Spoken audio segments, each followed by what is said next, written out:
Welcome to the Process Simulator tutorial. In this session, we have two main objectives. First, we'd like to show you how to build a simple manufacturing process model on your own. And second, we want to demonstrate how you can use a simulation model to answer questions and to solve problems. Process Simulator works as a plug-in inside of Visio. That means that Visio must be installed first, and it has to have been opened at least once before you can install Process Simulator. Let's begin by looking at our completed model first. Here's a model of an electronics manufacturing process that uses printed circuit boards, or PCBs. Let's walk through the model. Right now, in its current state, about 20 PCBs are initiated each day. The first step is to clean and prep the PCBs. Then they move to a vacuum bake oven where they're batched in a quantity of 8. Then the PCBs are unbatched and installed. Then finally they're inspected and tested. If they pass the test, then some statistics are recorded and they exit the process model. If they don't pass the test, then they have to go through rework. Now you'll notice under each activity, I've added a few notes. For example, here we see that this process step takes around 12 minutes. We're going to use a uniform distribution with a mean of 12 and a half range of 2 minutes. That's the same as about 10, 12, or 14 minutes. Here, the batch operation will take 60 minutes every time. When we install the PCB, we'll use the same distribution that we used in Operation 10. Inspection and test, we'll use a normal distribution with a mean of 10 minutes and a standard deviation of 1. The rework step can vary anywhere from 10, 20, or 35 minutes, so we're using a triangular distribution here, using those numbers as the min, mode, and the max. And finally, in Operation 50, when we record the statistics, it takes about 2 minutes. Now you'll notice that each activity has a capacity of 1. And we have a couple of resources. Our line operator is utilized in Operation 10 and Operation 30, the two blue steps. Operation 20 and 40, these use automatic equipment, so no personnel are needed. The pass test activity is really just a decision point, so there'll be no additional time here and we will not need a resource. Finally, we can see that we have about a 20% rework rate.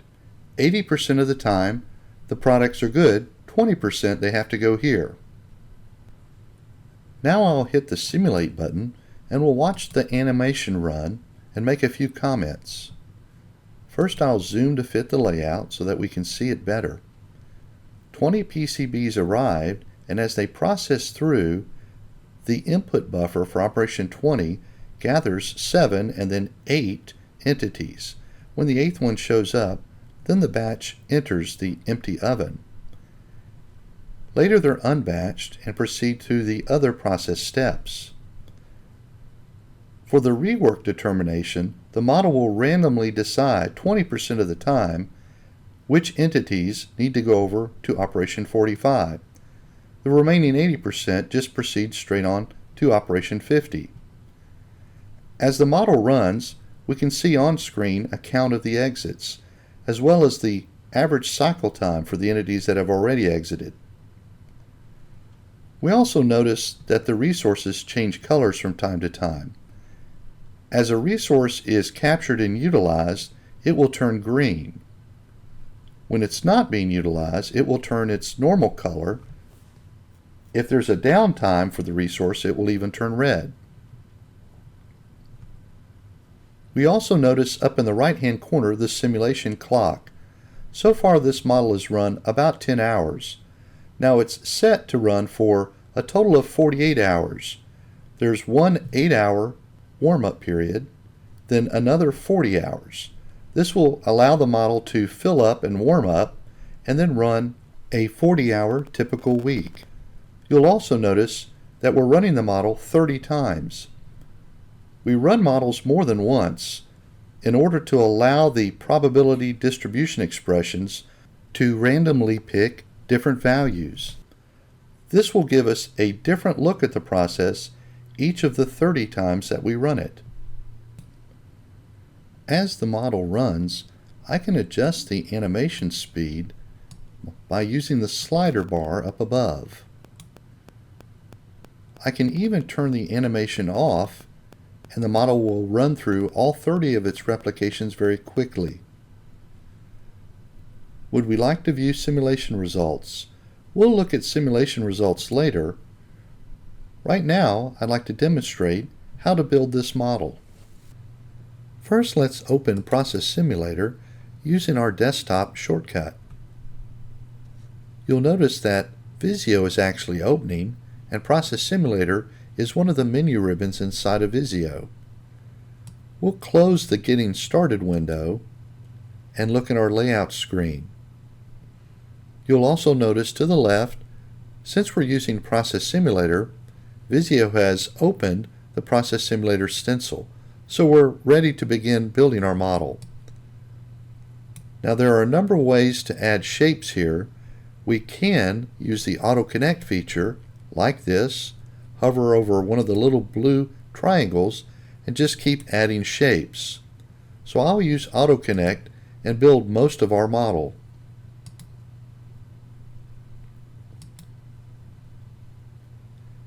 Now we don't have an entity yet. That's the thing that moves through the model. So we'll go back over to our stencil and I'll pick the disk entity icon. We'll add it right here.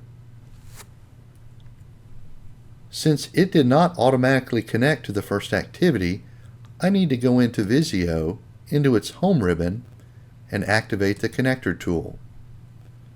Now I can hover over the disk entity and drag into the first activity box.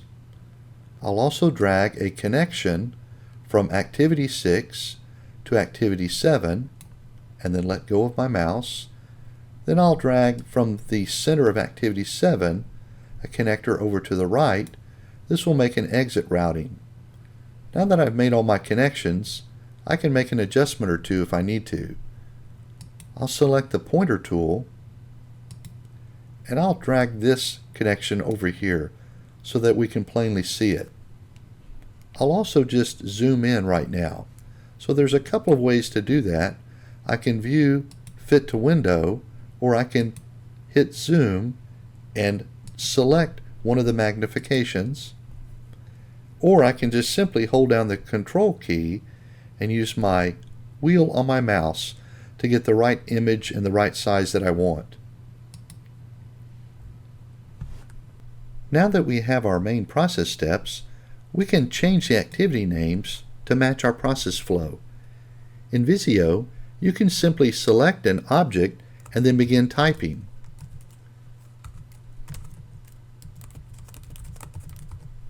There's operation 10. Next I'll do operation 20.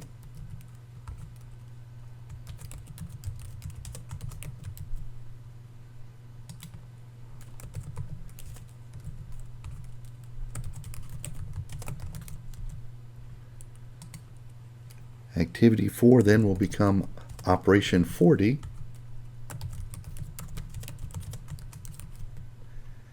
Activity 5 is just simply pass test with a question mark. Activity 6 is operation 45, rework.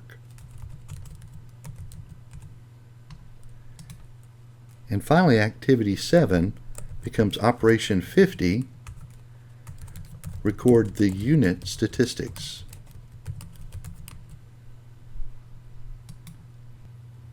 Next, I'll change our disk icon so that it's now called PCB.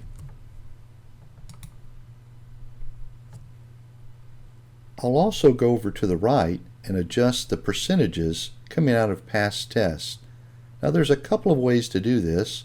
We can just click right on the number here for what's called a percentage routing and change the percentage right here.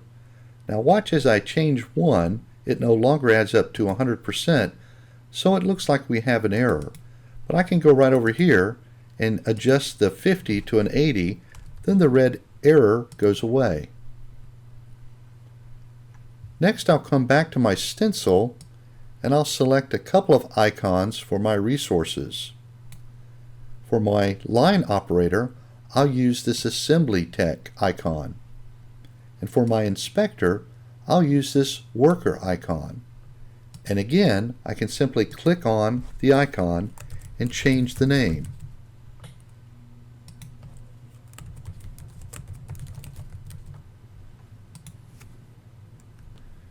When you build a model in-process simulator, it uses some default data in each of the model elements.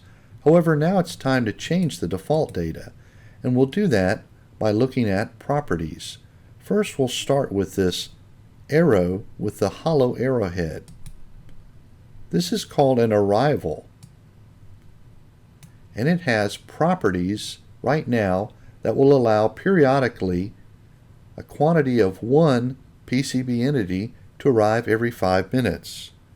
We want to adjust this a little bit. We want our PCBs to arrive every 8 hours, all in one group. In our current state, we're trying to work on 20 PCBs each day. The 5-minute start time really only applies to the very first arrival of the first PCBs. So we'll use these settings for our periodic arrivals. Let's continue across and adjust the properties for the other model elements.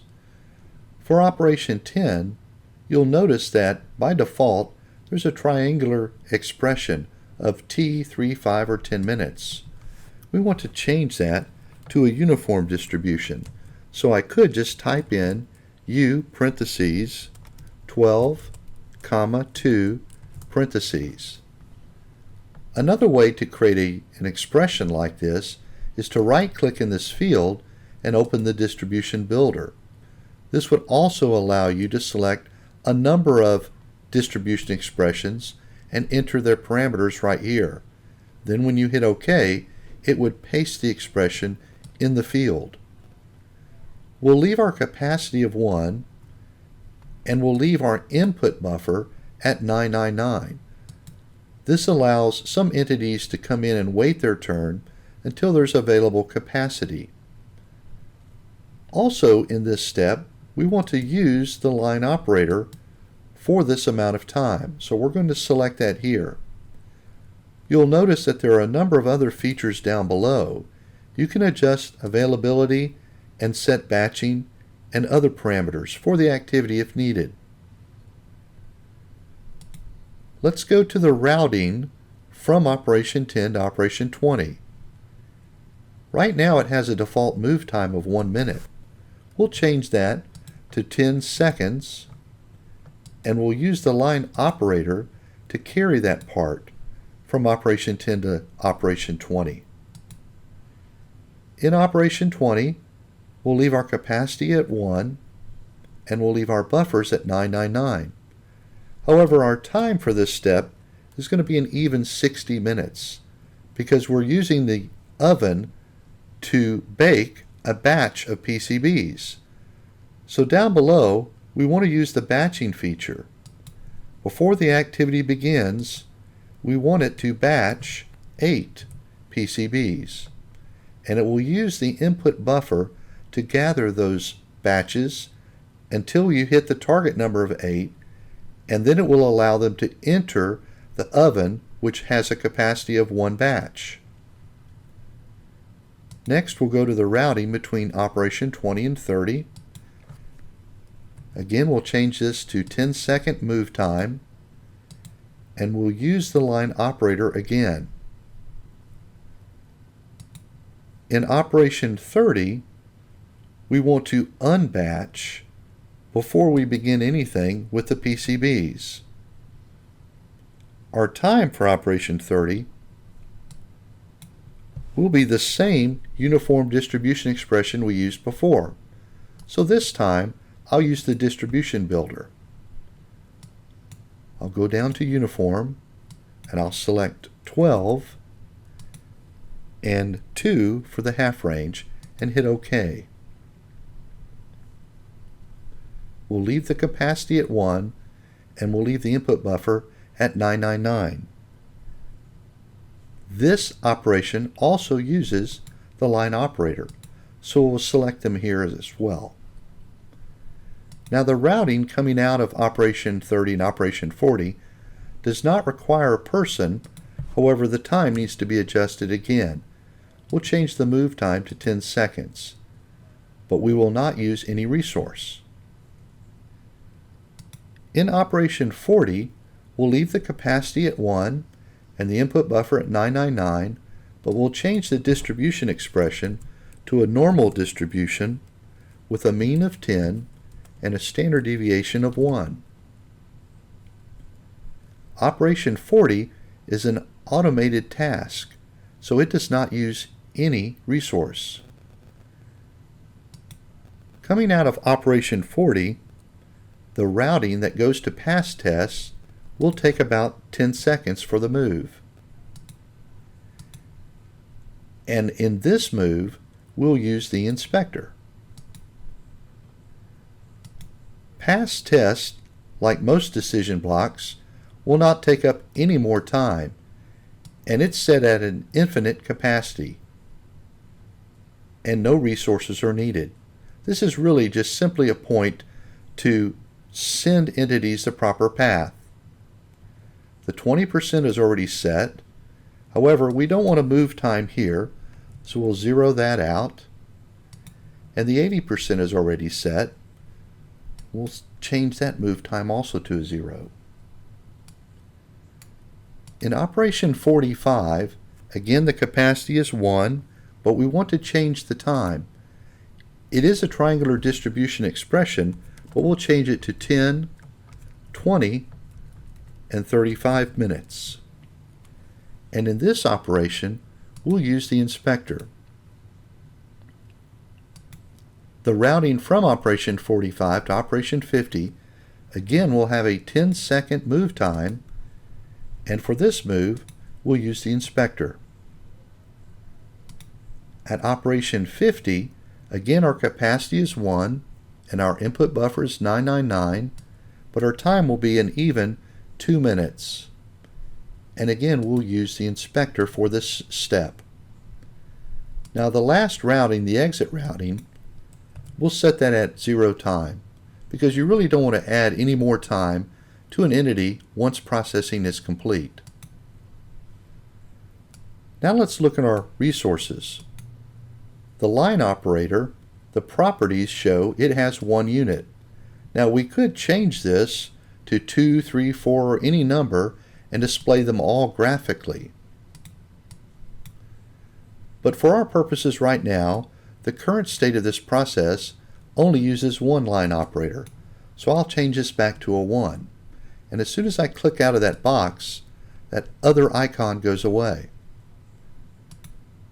The inspector also has just 1 unit, and we're displaying him graphically as well. Notice that for resources, there are additional fields in the properties. You can add cost, you can even adjust the availability, and you can even add shift files or calendar files here.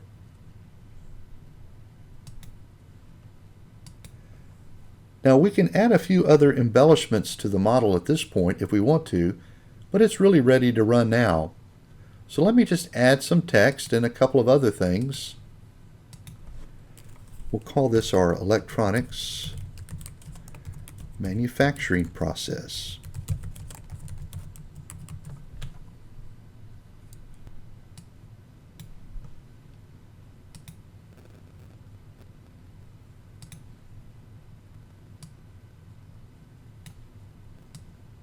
I can also change some colors of a couple of icons if that helps me associate some things that are going on.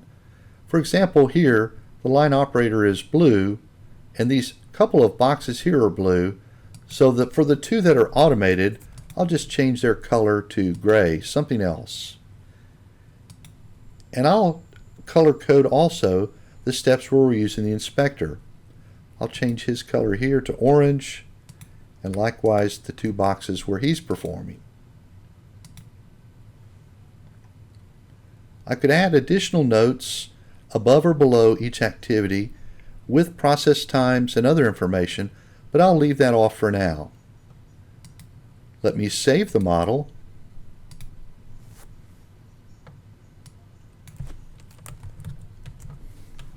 I'll just put it on my desktop. And next, I can adjust the simulation options. In simulation options, this is where we set the run length and we indicate whether we want a warm-up or not. I'll set the warm-up at 8 hours, followed by a 40-hour time-only run. Under the Animation tab, the default is to enable the animation, but we could select it and turn the animation off, and the model would run a lot faster. We'll leave it on for now. One other adjustment in the Run Length tab, I will change the replications from 1 to 30. We never want to run a model just one time to make decisions. We want to run it multiple times and take advantage of the random variation that's generated from the probability distributions. I'll hit OK, I'll save the model one more time, and now it's ready to run. So now I'll hit the green Simulate button, and we'll watch the model begin to run through its 30 replications. I'll zoom to fit, and I'll let the model speed up a little bit, but I'll go ahead and hit the animation button so that it quickly finishes its 30 replications. And this time we will view the simulation results. Now the story with this process, again, is that each day they're initiating 20 PCBs. That would be a target of 100 per week to get completed. But as we can see from our results, their total exits for a typical week is only 94.13. And here we see the average time in system in minutes. If I want to convert that to hours, I'll go down to options in the left-hand corner and just select hours. So it's taking, on average, about 8 hours to get a PCB through the process. Now let's look at the other 4 charts that are generated every time we run the model. Up in the top left-hand corner, here are the entity states.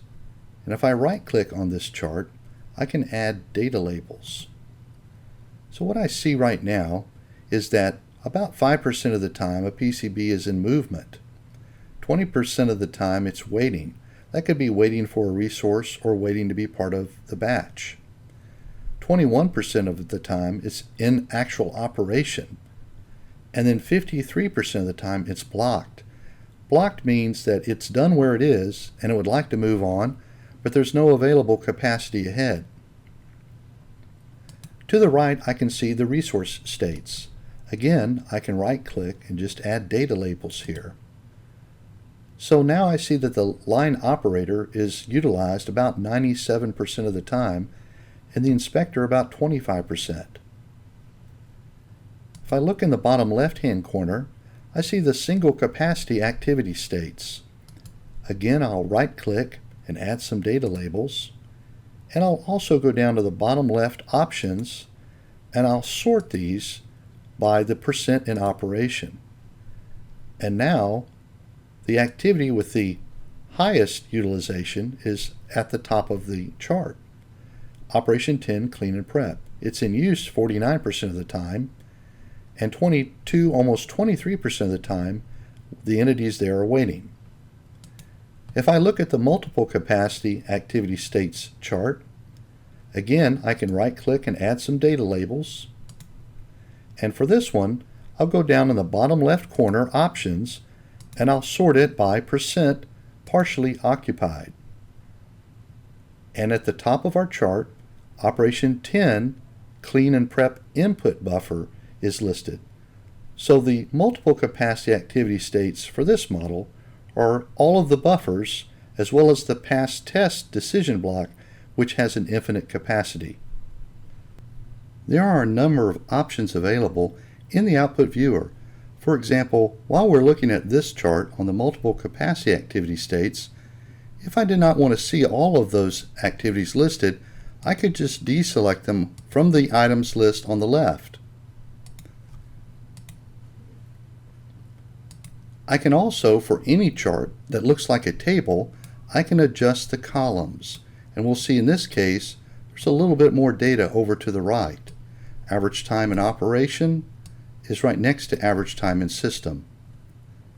So again, these 5 charts are all generated every time your model runs. They repopulate with the latest data. But you can also build additional charts. So now I'll add just a few more. This is the entity count chart. I'm going to adjust it a little bit. Instead of looking at entity exits on the hour, I'm going to say let's look at them every 8 hours, and I'll change the x-axis to hours. And like the other charts, I can right click on this and add some data labels. The numbers are a little small, so I'll go under Format, and I can make a few adjustments here. Get rid of some zeros, go to Data Labels, make the numbers a little bit bigger, and even get rid of some of the extra zeros here if I want. So what this chart is showing me is for each of the 5 8-hour days, here's how many PCBs exited. Now this is after the warm-up period has occurred. So this is in effect a breakdown of those 94 exits. Now we can add some other charts to this as well. I'll go up here to Column Charts and add a Variable Summary chart. I'm going to left click on my mouse button and drop it here to the left of this chart. And it will automatically select all of my variables, but I really am only interested in the exits. I'll right click and add my data labels, and once again I'll make the data labels a little bit bigger, easier to read. So this is the 94 exits on the left side.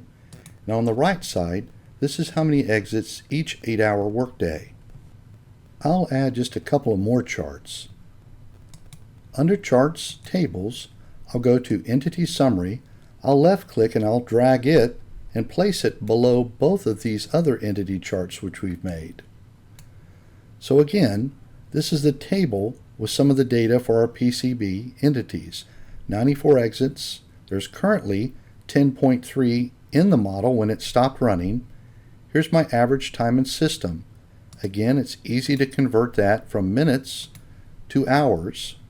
And then we have move time, waiting time, actual operation time, and blockage. Now the average time in operation is when we're adding value to the PCB entity. In this model, that would be the 1-hour bake time in the oven, and then the balance of this is the time that the entities are spending with the different resources. So we can see that on average, the processing time for one PCB is less than 2 hours, but it takes us nearly 8 hours to get through the system because of blockage and waiting and movement time. Now I'll add a couple of other charts that may be of interest. Let's look at the Activity Summary table. This shows a lot of data for every one of the activities in the model. And what's neat about the tables is you can sort the tables by clicking once or even twice on one of the column headers. So now I've sorted this entire table by its current contents. This shows me when the model stopped running, on average, how many entities were at each activity or location. Now again, all of these figures are decimals because this is the average of 30 replications. So on average, out of the 30 reps, we're seeing a little over 6 PCBs are in Operation 20 input buffer, and a little over 1 is in the Operation 10 input buffer, and then there's a couple of others scattered around in other steps. We can also see from this table the maximum contents right here at clean and prep input buffer was 20, a little more than 20. We know that when the model starts up and every 8 hours later, 20 PCBs are entering at the first location. They're arriving. So the maximum contents shows that sometimes there's more than 20 there. So let's make another additional chart. Let's do a time plot, and we'll select the operation 10, but we want the input buffer, which is down here. The input buffer is where all of the PCB entities are actually arriving to. And we'll change the view just a little bit. We'll go to Custom, and we'll look at the contents in that buffer every 5 minutes. Now this is interesting. This shows us that on average, as the arrivals occur, we can see how they're finally working them off out of the input buffer. They're departing, going into operation 10 activity, and then operation 20, and so on. We can see how those arrivals are counting down. Most of the time, they get empty, the buffer gets empty before the end of that 8-hour day. But sometimes, it still has 1 or 2 left in the buffer. Then when another 20 arrive, it just increases the amount that are there. So we're not always completing all of the entities from that very first location. Let's make one more chart just to show you how easy it is. We can click on buttons up here to make a number of charts. I'll do an entity states pie chart. Now this is the same statistics and the same data that we saw on our initial scoreboard report over here. However, right now it's just shown as a pie chart, and you can actually, if you have more than one entity, have numerous pie charts in here. Each of these worksheet pages in the output viewer we refer to as a report page. Not only can you add charts, but you can also edit the titles to these. So we'll just call this one Activity Sum Table.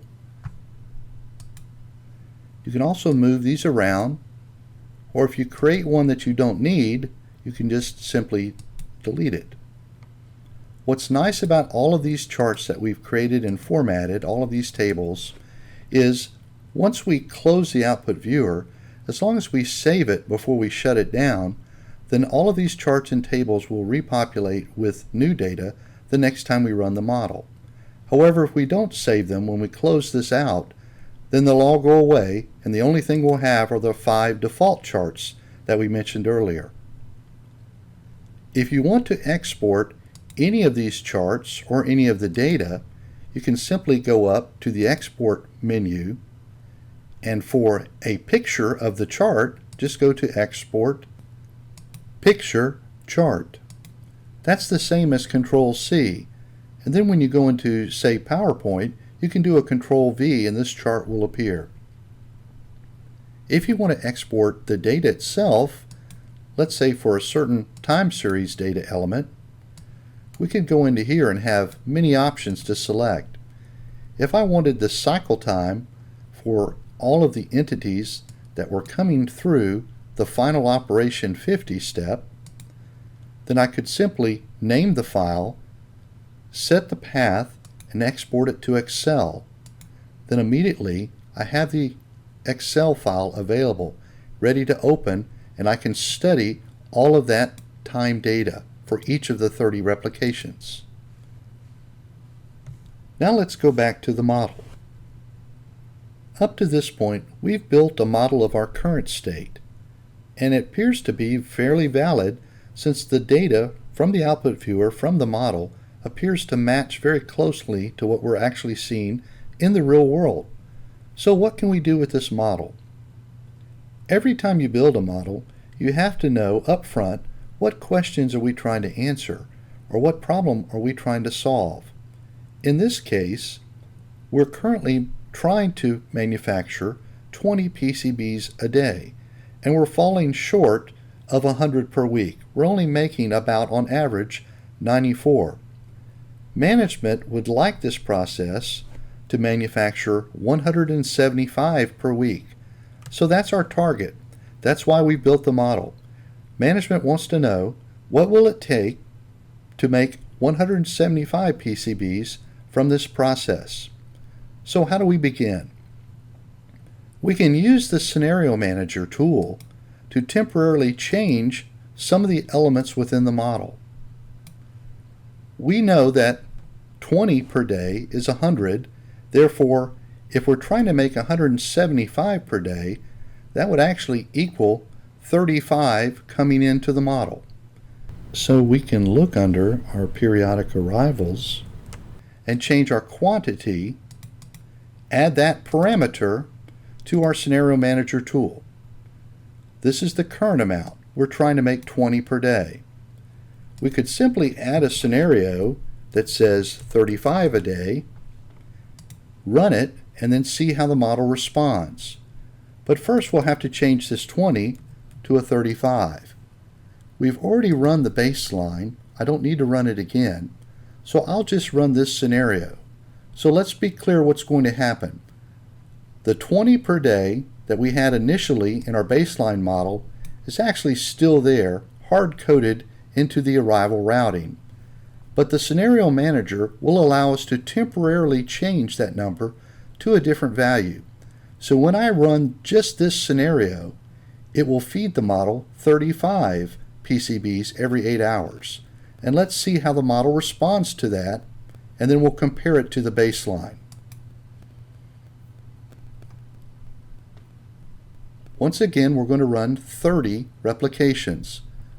Up in the top left-hand corner, I can see that I'm running this scenario 35 a day. I'll go ahead and turn the animation off, and we'll get right to the output viewer.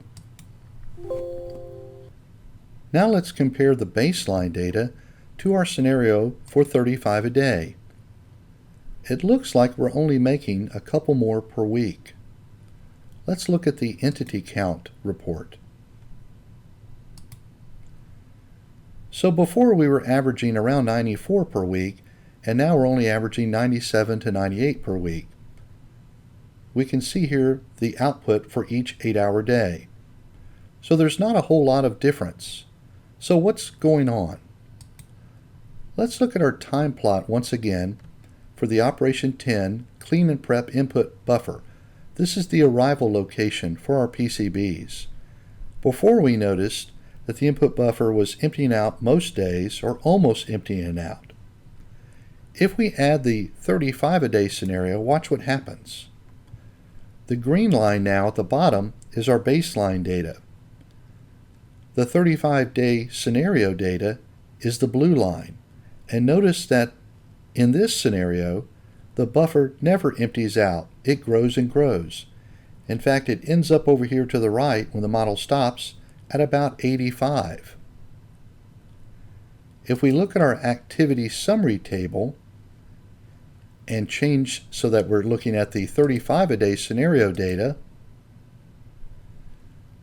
we can see the current contents when the model ends, again, is right at that 85 number. And it's in that same location, Operation 10 Clean and Prep Input Buffer. So a lot of the PCB entities are getting stuck right near the beginning of the model. So what's going on? Let's look at our resource states. In the baseline model, the line operator was already at 97%.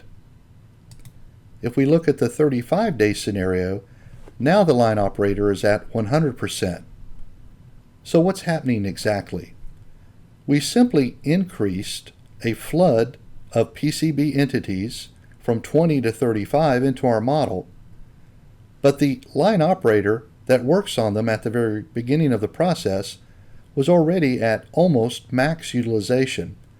So all we've done is bump his utilization up a little bit and get a couple more through each week. So turning on 35 a day is not going to solve the problem. That just creates more of an issue for our line operator.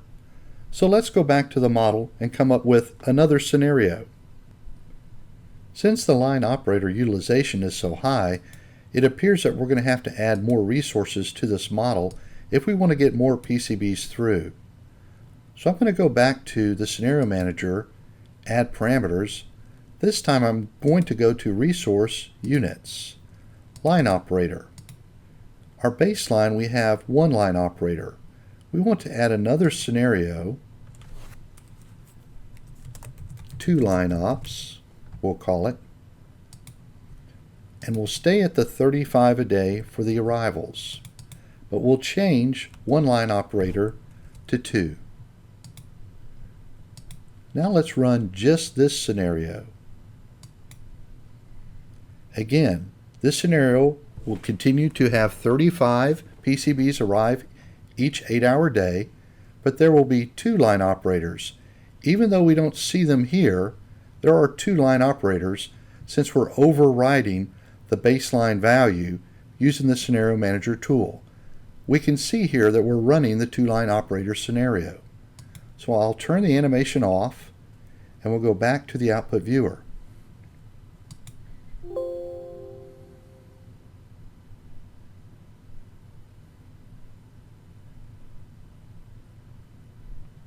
We'll look at our entity count first to see if we're getting more PCBs through the process. And we are. With 2 line operators, now we're averaging 175 per week. We're hitting our 35 PCBs per day target. So it's clear that the main thing that we need to do is add an additional resource to the beginning of our process. But let's look at some of the other charts we built to see how they look as well with this scenario. So in the time plot, if we check the box for the 2 line operators, then we notice that our buffer is emptying once again. If we look at our activity summary table, and let's look at just the 2 line operators scenario, the current contents is emptying out as well. We only have a handful of entities left in the process when it ends. Now let's look at our resource states. We'll add the data from the 2 line operator scenario, and now we can see that each of the 2 line operators are utilized about 88%. And if we look at the inspector's utilization has risen to about 47%. So the additional line operator is allowing us to increase our throughput of PCB boards and reach our target of 175 per week. However, the resource states and their high utilization causes some concern. When we started, we were almost at 100%. We rose to 100% with the 35-day scenario, and currently we're at 88% utilization for each of 2 line operators. However, in the real world, utilization for labor above 80% can be difficult to sustain. So we might even recommend that a 3rd line operator be added. We could certainly run additional scenarios for this model. We could experiment with what if we had 2 vacuum bake ovens. We could change our capacity to 2. We could also change our capacity to 2 for inspect and test and see if that made any difference. So there are a number of other scenarios that we could run. We could add a 3rd line operator. We could even increase our arrivals to maybe 40 per day to give us a little extra production volume at the end of the week. I'll add a few more parameters to the Scenario Manager just so you can see how to do these other types of scenarios. If you want to experiment with activity time, you want to just simply select some or all of the activity time parameters that are available. If you want to experiment with activity capacity, then again, just select the parameters on the list inside the folder for capacity. Now let's look at the Scenario Manager. We've mainly been working with the quantity of arrivals and our line operator units.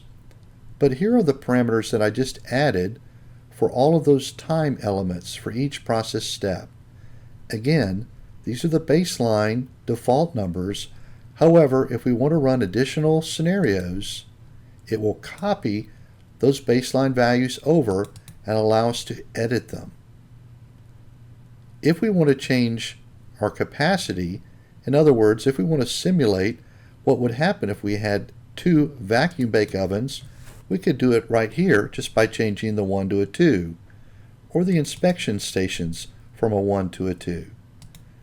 So it's easy to run scenarios in the Scenario Manager, and the big advantages are you have a data record in the output viewer which is individual to that scenario, and it does not corrupt or mess up your baseline model at all. We're not changing any of the default values. When we use the Scenario Manager, we're just temporarily changing them to derive new data from the model. Now I'd like to show you a few more features of the Process Simulator software. You may have noticed, as we looked at properties for activities, routings, and arrivals, that there was always a logic window next to the properties. In the logic window, you can use statements to write code to execute different operations at an activity, at an arrival, in a routing, or even a buffer. Back in the Process Simulator ribbon near the top, you'll notice some other model elements. Attributes can be created by the user to assign and hold values that represent characteristics of an entity. Variables are also user-defined expressions, but these are used most of the time to help track metrics that you create. Arrays are like spreadsheets full of data, which can be imported into a model or exported from a model. Macros are also user-defined expressions. These can hold numbers or probability distribution expressions. Subroutines are independent blocks of logic. You could put a subroutine within another block of logic, or you could have a subroutine run all on its own. Other model elements include resource groups, user distributions, external arrival files, or external files in general, initialization and termination logic. Also, under More Tools, we have ways to create model packages and install them. You can import or export data to and from Excel for your entire model, and there's also a StatFit application which allows you to fit your data to a distribution. There's also a link to Launch Minitab, and we have a Six Sigma feature that will export to Minitab. In addition, we have a calendar editor. This can be used to create calendar files for company holidays, vacations, or plant shutdowns. It can also be used to create shift files to put your workers on work shifts in the model. I hope this tutorial has helped you better understand how to use Process Simulator to build simulation models, as well as how to analyze the data and answer what-if questions about them. Process Simulator is a simple but robust tool that will allow you to build a model of a system, even changing individual element properties. This allows you to study process behavior, answer what-if questions, compare proposed changes to see if they would be effective, and even determine the optimum settings for a process. If you'd like more information about Process Simulator, feel free to contact us. Thanks for watching.